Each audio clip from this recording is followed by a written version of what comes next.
오늘도 이 자리에 함께 하신 여러분에게 주님의 은혜와 사랑이 충만하시기를 간절히 축원드립니다.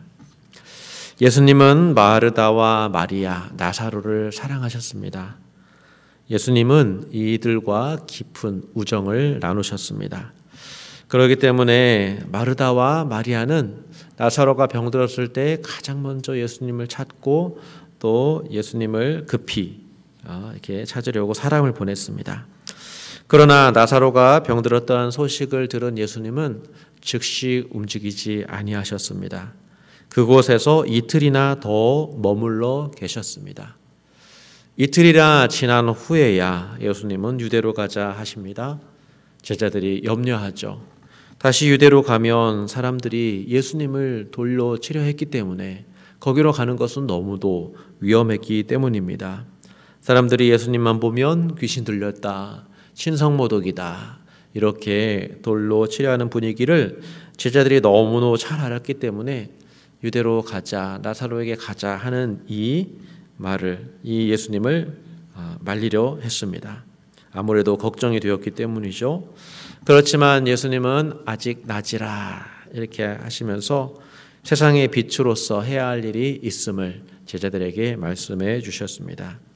그 일은 이제 잠든 나사로를 깨우러 가야겠다.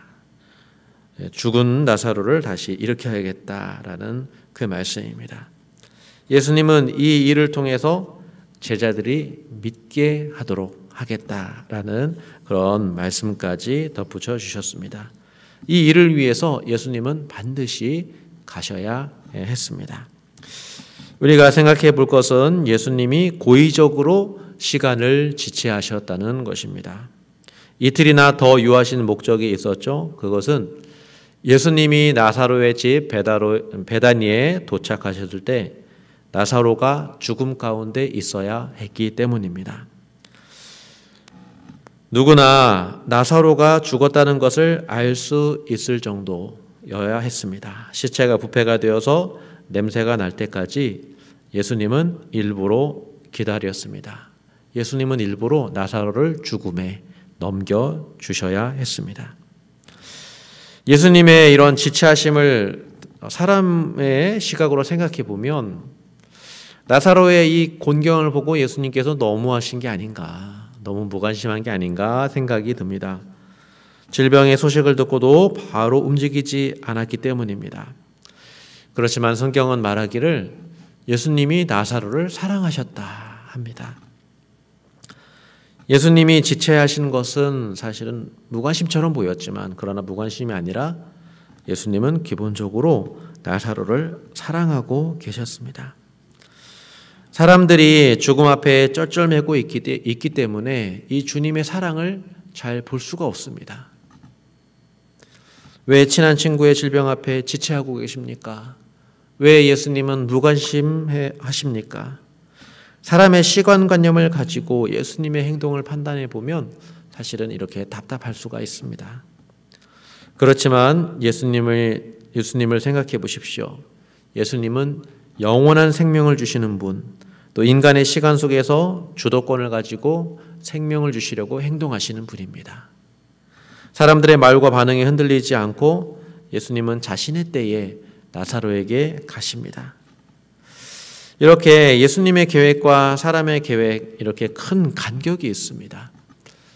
사람이 예수님을 바라보면 때로는 답답할 때가 있고 때로는 상심할 때도 있을 수 있습니다.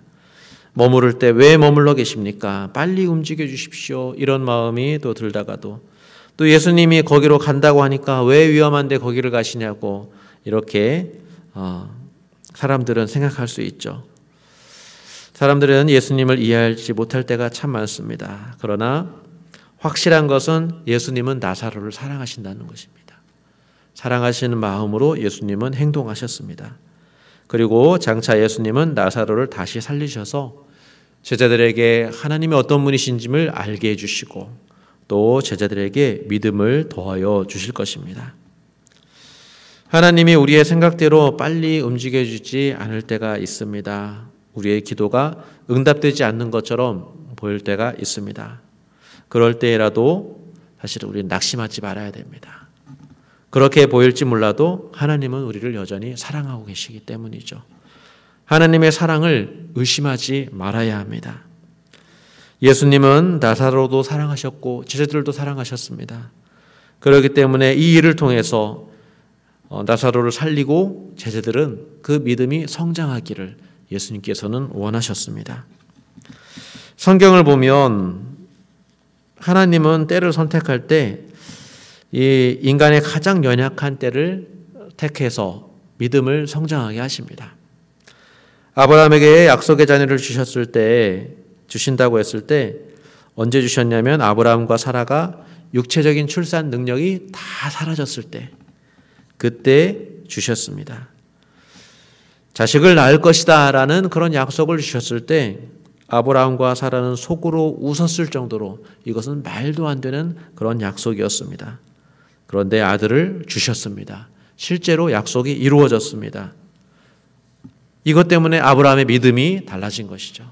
하나님이 죽은 자 안에서 생명을 살리시는 분이다 라는 것을 생명 창주 하나님을 믿게 된 것입니다. 출애굽 당시를 생각해 보십시오. 바로의 압제에서 고통당할 때 그렇게 부르짖어야만 했을 때 그때 하나님은 모세를 보내셨습니다. 바로의 압제가 아니었으면 아브라함에게 약속한 가나안 땅을 아마 기대하지 않았을 수도 있습니다. 애굽 땅이 풍요했기 때문에 그냥 거기에서 계속 머물러 살다가 하나님의 사명을 잊어버렸을 수도 있습니다. 그러나 압제와 고통이 하나님을 찾게 했고 하나님의 약속을 기억나게 했고 결국은 하나님은 모세를 보내주셔서 이들을 구원해 주셨습니다. 하나님께서 능력으로 구원해 주셨기 때문에 이스라엘 백성들은 알게 된 것이죠. 하나님이 세상을 다스리시는 전능하신 하나님이시라는 것을 믿게 되었습니다. 하나님은 때로는 우리에게 은혜를 알게 하도록 하기 위해서 우리에게 가난을 알게 하도록 우리에게 목마름을 알게 하도록 하실 때가 있습니다. 우리의 생명이 정말 귀하다는 것을 알 수 있도록 하나님 우리에게 질병과 아픔을 허락할 수도 있습니다. 우리를 때로는 눈물 흘리게 할 수도 있고 우리를 그렇게 겸손하게 하실 때가 있습니다. 그러면서 온전히 하나님의 일을 기대하게 하시고 또 오랜 기다림 가운데 그 연약한 가운데 응답을 받게 하실 때가 있습니다. 그런 의미에서 심령이 가난한 자는 복이 있다 말씀하셨습니다. 하나님은 이런 일들을 통해서 은혜를 주시죠. 지금 우리 눈에 보이는 어려움들이 그러나 왜 빨리 해결되지 않을까 싶을 것입니다. 그래서 우리는 왜 그런가 우리의 능력을 보고 능력 없음을 보고 답답해할 수도 있지만 그러나 그때마다 하나님을 다시 한번 생각해 보십시오. 하나님은 여전히 우리를 사랑하시고 사랑하실 뿐만 아니라 우리의 생명의 주인 되시는 주님이십니다. 그 주님이 우리와 함께 계시고 그렇기 때문에 우리는 그럴 때마다 그런 마음을 내려놓고 주님께서 우리를 향한 뜻이 무엇인지를 한 번 더 생각하고 찾고 기다려야 합니다. 때가 되면 하나님께서 하나님의 뜻을 이루실 것이기 때문입니다. 하나님이 이 일들을 통해서 생명 살리는 역사를 하실 것이고 또 우리의 믿음을 성장시키게 해 주실 것입니다. 예수님은 이렇게 말씀하셨습니다. 나사로가 죽었느니라. 내가 거기 있지 아니한 것을 너희를 위하여 기뻐하노니 이는 너희로 믿게 하려 함이라. 예수님은 나사로의 생명을 살릴 뿐만 아니라 제자들의 믿음까지도 생각하고 계셨습니다. 예수님이 이런 표적들을 행하신 이유는 분명합니다.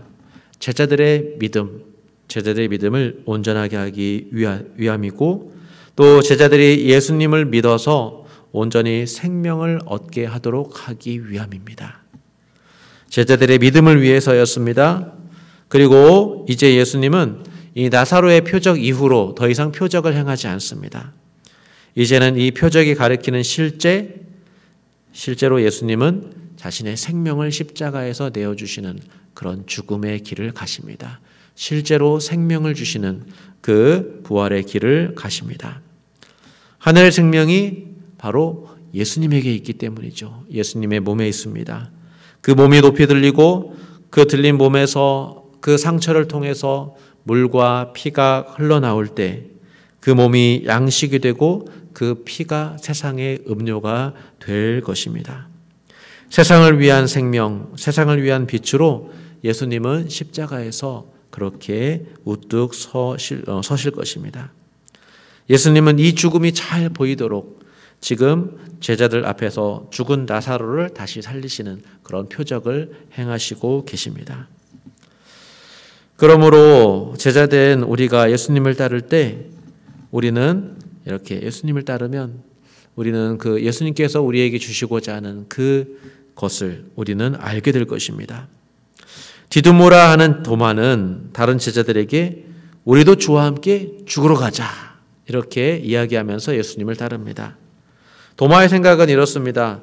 유대 사람들이 예수님을 돌로 치려 하는데 예수님이 거기 가자고 하는데 그래 우리 다 돌 맞아서 죽으러 가자. 예수님과 함께 죽으러 가자. 이런 의미로 말을 했습니다. 그렇지만 도마의 이 말은 사실은 자신도 모르게 정말 제자된 진리를 말을 한 것입니다.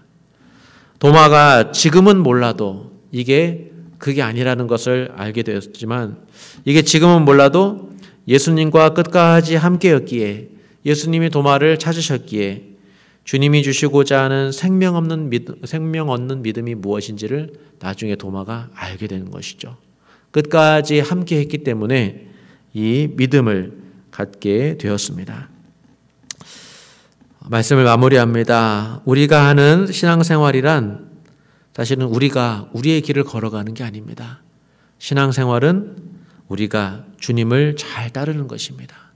주님을 따르는 길에 내 생각과 다르기 때문에 때로는 답답할 수도 있고 또 잘 몰라서 이상한 말을 할 수도 있지만 그러나 우리가 주님을 바라보며 잘 따르면 주님께서 우리에게 믿음을 주시고 또 우리에게 생명을 주시고 또 성령을 주실 것입니다. 그러면서 우리를 자라게 해주시고 우리가 사명 감당할 수 있도록 주님께서 우리를 세워주실 것입니다. 그리고 예수님과 끝까지 함께 한다면 우리에게 죽음 가운데서도 우리는 빛 가운데로 주님과 함께 걷게 될 것입니다. 이런 은혜를 생각하면서 주님과 함께 오늘도 동행하시는 저와 여러분이 될 수 있기를 주님의 이름으로 간절히 축원드립니다. 우리 기도하겠습니다. 살아계신 하나님 아버지, 우리가 오직 빛 되신 주님만 따르게 하여 주시옵소서. 때로는 우리의 판단, 우리의 마음, 우리의 때를 의지할 때가 있지만 이 모든 것을 내려놓고 주님만 바라보며 주님을 따르게 하여 주시옵소서. 주님을 따를 때 우리에게 생명 없는 믿음을 주실 줄 믿습니다.